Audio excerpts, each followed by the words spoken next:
The thing was the desert is moving like earthquake. The handful of Israelis defending the 125-mile front are caught off guard and quickly overwhelmed. And by the end of the day, the Egyptians have advanced 5 miles into the Sinai. Desperate to staunch the Egyptian invasion, Israel calls up its armored reserves, and by October 8th, they are ready to strike back. The Israeli armored reserves in Sinai immediately do what they have been trained, taught, ordered to do: counterattack. The Israeli plan calls for the lead elements of their reserve forces, 100 tanks strong, to attack straight into Egyptian positions, break up their formations, and force them back across the canal. Leading the 217th Reserve Armored Brigade against Egyptian positions near the Ferdan Bridge is Colonel Natki Nir. The next day, on the 8th, I received an order to move southward and to attack.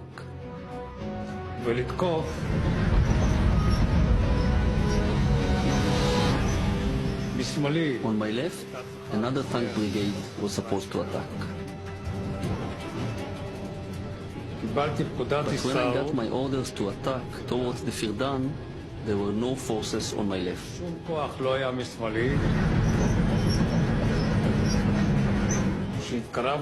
When we approached to about 650 yards from the direction of the canal, we encountered an inferno of shelling. The tank division and an infantry division with tanks were already on our side of the canal.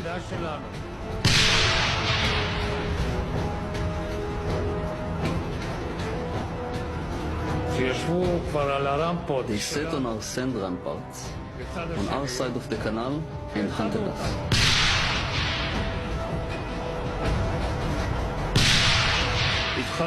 We started the attack without artillery.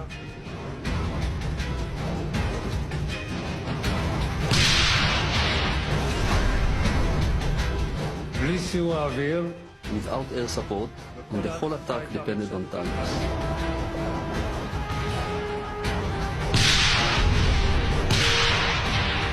It was the first time we understood that the Egyptians were equipped with thousands of Sager missiles. The AT-3 Sager is a Soviet-designed portable anti-tank guided missile. Fitted with a 5.7-pound warhead, the Sager can penetrate 8 inches of armor at ranges of nearly 2 miles. But its most deadly feature is a wire guidance system, which allows the operator to steer the missile all the way to the target. The operator has an optical sight, and he concentrates on the target, fires the missile, and using a joystick, literally direct the missile onto the target at distance.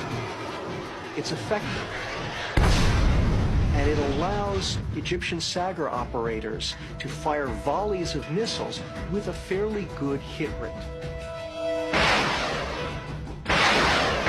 So that the small numbers of Israeli tanks that are charging at them wind up suffering heavy casualties, much heavier than they had ever expected.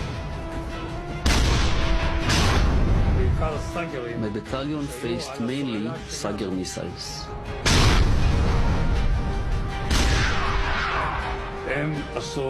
They did a job on my brigade.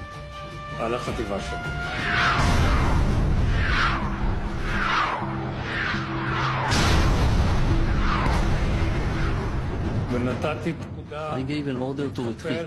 This is the only time in my life that I gave such an order. Out of the approximately 22 tanks, 6 got out, and the rest were all destroyed.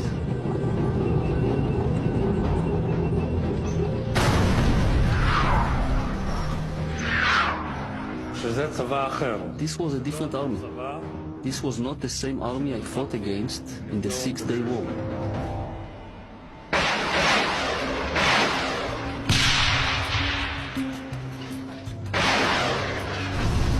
They crushed the Israeli counterattack on October 8th, crushed it completely.